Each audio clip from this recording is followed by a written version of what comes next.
If you asked 100 people what's your biggest monthly expense, 90 of them are going to tell you it's their living expense, hands down, whether that's their rent or their mortgage. Would you believe me if I told you that you could actually get paid to live in your home? That's right. Today we're going to be covering the top real estate loopholes that allow you to get paid to live in your own property. What's going on, everybody? I'm Henry Washington, real estate investor, and your host for this YouTube special. And I am here to personally tell you that there is more than one way to optimize your property. Before we get started, I want to thank our sponsor, RentRedi. Managing rentals can be a stressful process, but it doesn't have to be. Here's how you can take control of your real estate investments, streamline your business, and find the freedom to pursue your passions. Property management software is simple. You invite your tenants to download the RentRedi app, and they pay their rent from an app on their phone or via a web portal. When tenants use RentRedi to set up automatic rent payments and credit reporting, your on-time rent payments increase to 99%. Don't forget that RentRedi also helps you with listing units, screening tenants, and managing maintenance, all with the push of a button. When it's the end of the month or the end of the year, your business is organized and you can find everything in one place. And you now have one streamlined process for running your business. Upgrade your real estate game with RentRedi. Get started at rentredi.com. Now, I want to jump into these. I've got 4 tips for you on how you can monetize the property that you're currently in, but I want to set the stage first. Remember, folks, that wealth is not built in your comfort zone. It is not easy or comfortable to build wealth. So when you're thinking about strategies like this where you can make a little extra money, you have to think about what's called the comfortability versus profitability index. And essentially what that says is the more comfortable something is, the less profitable it probably is. And the more uncomfortable you're willing to get, the more profitable that thing probably is. And that definitely comes into play when we're talking about these ways that you can monetize your property. So the key is listen to these strategies and try to find the one where your uncomfortability level isn't too high that you could actually do it and the profitability still makes sense for you. All right, let's start off with the one probably most people have heard of, and that is renting by the room or renting out existing rooms in your property. Now, this is going to be a pretty uncomfortable strategy and may not be ideal for people who have small children or large families. But if you're somebody who's got extra rooms and you don't mind having people who you've never met move into your property, you can make good money renting out rooms in your property. And there is a market full of people who would love to be able to rent a room because rents are expensive in most parts of the country, and there are people who just can't afford a whole place to rent, or maybe they just don't need an entire place to rent and they would love to just rent a room. And so this can be a pretty profitable strategy. You can talk to real estate agents or you can talk to property managers in the area and try to get a sense for how much a bedroom in your neighborhood would typically rent for, and that will help you understand what kind of money you can make. There's also a few options you can consider when you're looking to do a rent by the room. You can use rent by the room on a short-term basis. You can rent out just one room from a short-term basis. So that's less than a 30-day stay. That typically is going to get you a higher nightly rate than if you do what would be like a long-term tenant where you give somebody a 6-month to a year lease to rent out a room in your house. Those rents are probably going to be lower than a short-term rental, but you get somebody locked in for a longer period of time. You can also do a midterm rental, so a 30-day stay. So this is going to be 30-day stays for the midterm, and you can typically get a higher rate there as well. So you've got a few options. You can also use tools like RentRedi to help you through this process. You can use it to help you find the tenants. You can use it to help you collect the rent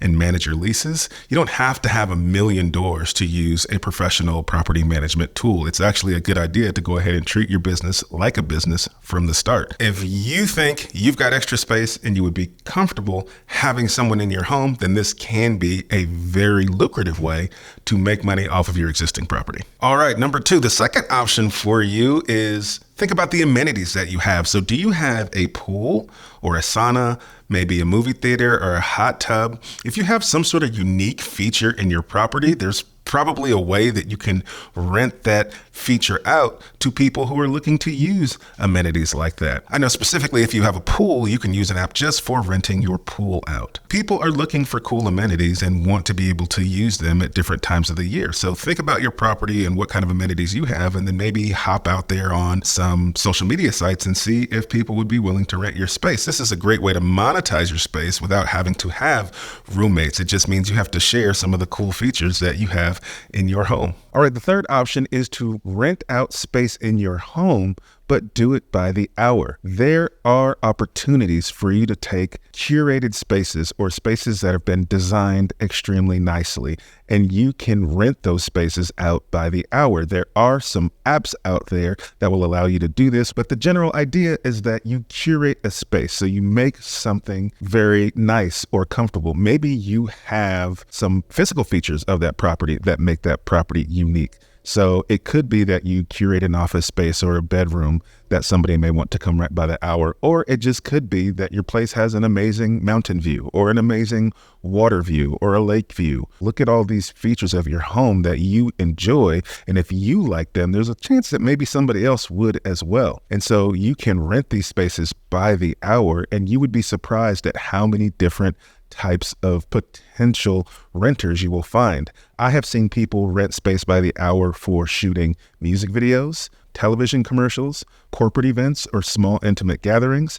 I've seen people have small musical gatherings. And so there are tons of different reasons why someone would want to use a curated space by the hour. And so you can now market your space to these people, and then that would allow you to monetize that space while not having to actually have a roommate for a long period of time. All right, and the fourth option is to look for unused space in your house, specifically space maybe in a garage or in some place where you wouldn't mind having other people's things stored there, because you can rent out additional storage space in your home to people that have things that they want to store. And if there's one thing we know about us Americans is that we love our stuff. And so there's a lot of people probably right in and around your own neighborhood who would rent some additional space to store some of their additional stuff. This may be something that you have to go and create the room for, like for example, if you have maybe a 3-car garage and you're only using 2 of the bays, well, go clean out that 3rd-car garage so that now you have this additional space that you can use to rent. And there are apps on the marketplace for this as well. But the general idea is that you can rent out additional storage space. So go start looking around your house and seeing where you can clear out some area so that somebody else can store their stuff, and your tenant can now just be these person's things instead of actual people, which makes it a more comfortable way to monetize your property. All right, folks, there you have it. There are 4 ways that you can make money off of your existing property. We had renting out a room, renting out amenities in your property, renting out space in your property by the hour, or renting out space in your property for storage. Now, I want to make sure and highlight the most important part of being able to monetize this property. And it is not the money that you're making, but it's what you do with the money that you're making. The most important part of house hacking in general is you get to offset your mortgage payment or your rent payment because you're making the income. But what you want to be able to do is still pay that mortgage or that rent payment. You just pay it to yourself instead. So if you're used to paying a certain amount of money a month in a mortgage or rent, and now you're making that additional money and essentially living for free, still make that payment, but make it to yourself into a savings account. And if you do that, you'll be able to accumulate more money that you can now use to go and invest in other types of real estate or in other investments. The goal is to save money so that you can invest. If you just take that additional money and increase your lifestyle, then you might as well not be doing this strategy at all. As always, if you enjoyed this video, please like the video, subscribe to the channel, and let us know in the comments. Are you going to try any of these strategies? Have you tried any of these strategies? What was your experience like? We would love to hear about it. Thank you all so much for joining me. And as always, I'm Henry Washington, and I will see you at the closing table.